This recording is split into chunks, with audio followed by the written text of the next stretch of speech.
Welcome to the deep dive. I'm so glad you're here joining us today because we are doing a custom tailored exploration into the really fascinating world of medical surgical nursing. Yeah, we've got a really dense stack of medical surgical practice scenarios to go through today. It's specifically the RN Adult Medical Surgical Online Practice 2023A. Right. And our mission today is to essentially extract the ultimate nuggets of knowledge on how medical professionals, think on their feet. We are going to decode the body's most surprising warning signals Mm. and reveal the hidden logic behind those split-second life or death decisions. Exactly. It's a look at the massive gap between raw medical data and the complex clinical judgment required to actually keep a human being alive. Yeah, and I want to set the tone right up front. The source material is highly technical, but our goal today is to make you feel like a medical insider without getting bogged down in all the jargon. So let's jump right into the most extreme end of medicine, the emergency room. Oh, the ER. Yeah, that's where you really see the foundational rule of all medical care in action, prioritization. Okay, let's unpack this. We have a trauma case in the material. A patient arrives with a penetrating wound to the upper right chest. They have shortness of breath, diminished lung sounds, and the diagnosis is a hemothorax. Right, which means blood is actively pooling in the pleural space around the lung. Yeah. And medical triage, it's like a bouncer at an exclusive club, right? But instead of VIPs, it's airway, breathing, and circulation that always get to skip the line, the ABCs. The absolute golden rule. Right. But here's my question. When someone is actively bleeding out from a chest wound, why does the protocol demand we focus on oxygenation first before we even touch the blood pressure or the circulation problem? I mean, they're losing blood. Oh, because replacing blood volume is entirely useless if the hemoglobin has no oxygen to carry. I mean, if oxygen isn't getting to the lungs, all the IV fluids and blood pressure medications in the world won't save the brain. Oh, wow. So if you just pump them full of fluids first. You're just circulating deoxygenated blood through a dying system. You have to secure the airway and maximize oxygen first.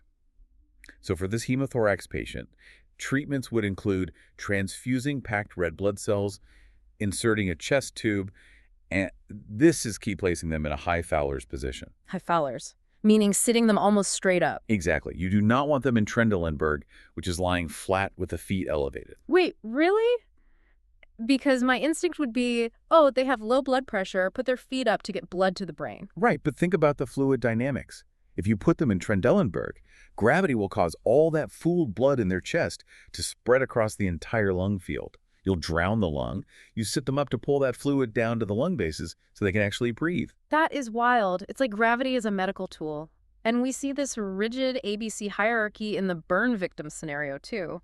The material describes a patient with full thickness, burns over 20% of their body, and there's soot in their nose. And that soot is your immediate red flag for an inhalation injury. Their airway is going to swell rapidly. So securing the airway is step one. But the very next intervention isn't treating the burns themselves. It's administering massive, rapid 5e fluids. Because the immediate risk after the airway is hypovolemia. A severe burn destroys the blood vessel's integrity. You get massive capillary leak syndrome. Meaning the fluid just leaks out of the veins. Yeah, exactly. Yeah. The patient is losing plasma into their own tissues. If you don't aggressively push IV fluids to provide circulatory support, they'll crash into hypovolemic shock. It's crazy how the visible trauma, the burn itself, is almost a distraction from the systemic failure. And this applies to seizures and anaphylaxis too, right? Absolutely. Like if a patient is having a tonic-clonic seizure, the material emphasizes that hypoxia, lack of oxygen, is the greatest risk. Yes. The priority there is turning them on their side to prevent aspiration and loosening restrictive clothing so they can breathe. And for anaphylaxis, it's the same thing. Patent airway first, and then the absolute priority is administering epinephrine. Epinephrine is brilliant because it tackles the airway and the circulation all at once. Yeah. Nurses are trained to quiet the chaos of these trauma presentations and follow this strict, logical hierarchy of survival. Right. But we just saw how to keep a trauma patient alive.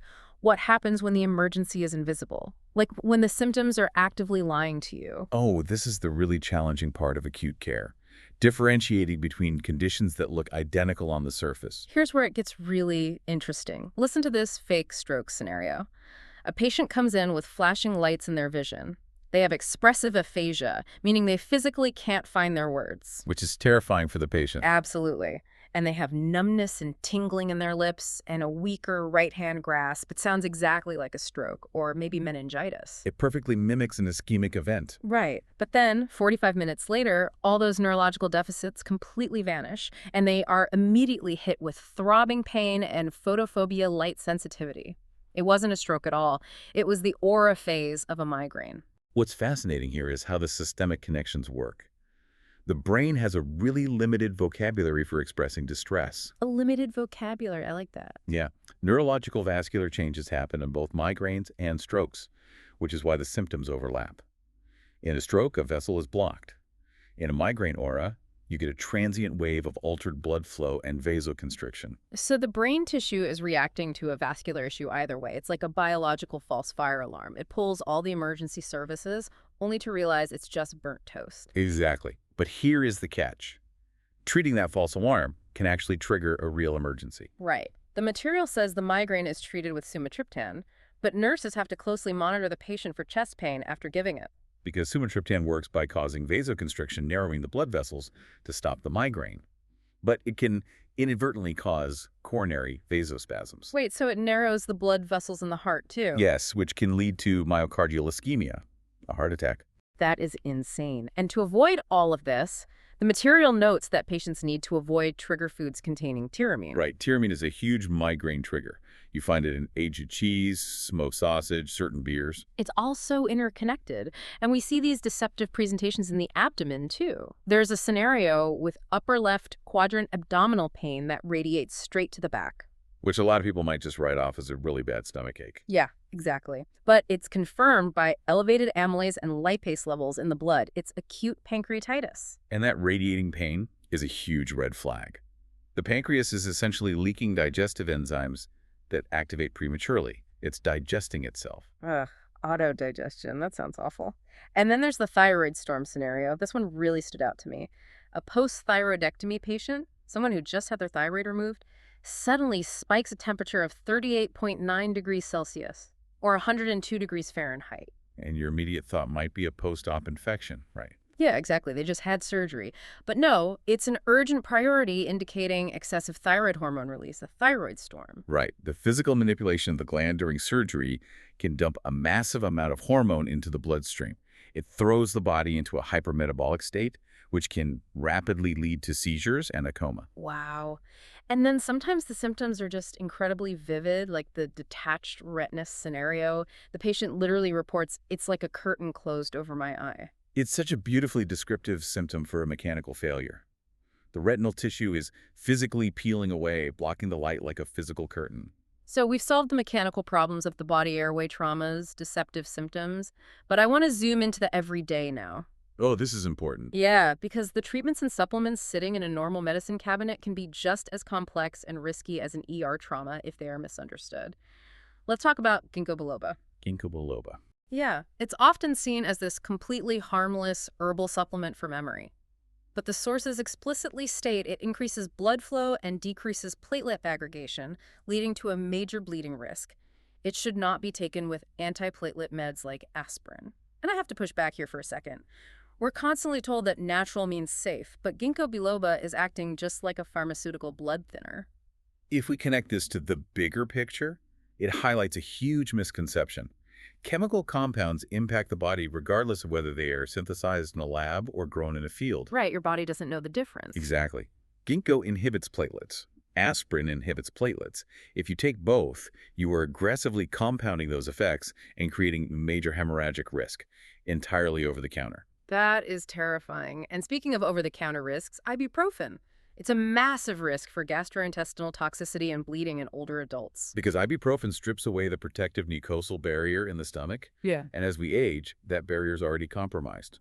So it's basically a perfect storm for an ulcer or a massive GI bleed? Yeah. Exactly. Effective healthcare really requires the patient to be highly educated about their daily habits. Yeah, and even when meds are prescribed, there are hidden risks. Look at opioid analgesics. Obviously, pain relief comes with risks, but the material specifically highlights urinary retention. Patients must be taught to void every 4 hours. Right, because opioids relax the bladder muscle and tighten the sphincter. So the bladder fills up, but they can't empty it, and they might not even feel the urge to pee because the nerves are dulled. Yes, you have to mechanically schedule their voiding, or they'll suffer severe bladder distension. Wow. And timing is everything with everyday meds, too. Metformin for type 2 diabetes. The instructions are rigid. It must be taken with or immediately following meals. Because it can cause intense gastrointestinal distress. Taking it with food improves absorption and buffers the stomach lining. And this precise timing brings us to total parenteral nutrition, or TPN. If a patient is getting all their nutrition intravenously and their TPN bag runs out, and let's say a new one isn't available from the pharmacy yet. This is a critical moment. Yeah. The nurse must immediately hang dextrose 10% in water. Not just regular normal saline, but D10W. Why? Well, TPN is packed with a massive amount of glucose. To process that, the patient's pancreas is pumping out a ton of insulin. Like an insulin factory in overdrive. Exactly. So if that TPN bag runs dry and you just hang regular saline without glucose, that high insulin level is going to cause a precipitous drop in blood glucose. A massive crash. Right. You hang dextrose 10% to prevent that severe hypoglycemic shock. You have to step them down slowly. It's all about balance. We've looked at airways, deceptive symptoms, and daily meds. But the final and often most difficult part of medicine is the human element. Yeah, the psychosocial and ethical realities of patient care. Let's look at a really heavy scenario from the material. A terminal cancer patient states, "I wish I could stop these treatments. I'm ready to die." The required nursing response is entirely supportive. The nurse is supposed to say, "Discontinuing with the treatments is your choice if it is your wish to do so." The GERST strongly advocates for the client's right to refuse. So, what does this all mean? How do healthcare workers, whose entire training is based on the ABCs of keeping people alive, mentally pivot to accepting a patient's choice to stop life-saving treatments? This raises an important question about the evolution of care. Medicine isn't just about prolonging the quantity of life. It is deeply rooted in protecting the quality of life and patient autonomy. Honoring the person, not just fixing the pathology. Exactly. And we see that psychosocial focus with chronic diseases, too. A patient with multiple sclerosis is experiencing progressive difficulty ambulating walking. Obviously, there's a physical fall risk, but the material specifically flags that they are at high risk for experiencing a role change. Losing physical independence fundamentally alters your identity, your role in your family, your job. Yeah, you lose who you are. And we see a similar intervention for a patient starting dialysis for kidney failure. To decrease psychosocial issues, the nurse should tell them it is possible to return to similar previous levels of activity. It helps them set realistic goals so the treatment doesn't consume their entire identity. Right. And maintaining that agency relies entirely on institutional trust. We see that with clinical trials and placebos. Placebos cannot just be given to a patient in a study. The client must sign an informed consent before receiving a placebo.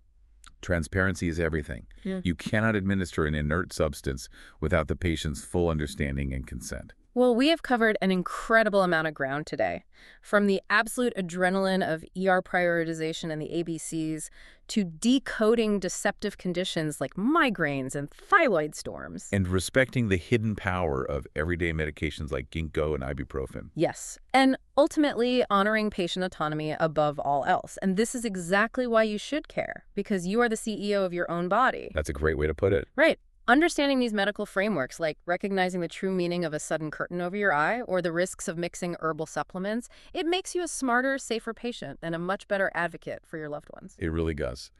And I want to leave everyone with a final thought to mull over today. Oh, please do. Our bodies are incredibly intricate, right? Yeah. Every single intervention we've talked about, from a simple herbal supplement to a life-saving chest tube, causes a cascading domino effect. So if the human body is this immensely complex, how much of modern medicine is a precise mechanical science and how much is an intricate, highly educated dance with shifting probabilities? Oh, that is a fascinating question to end on. A highly educated dance. Thank you so much for joining us on this deep dive, and we'll see you next time.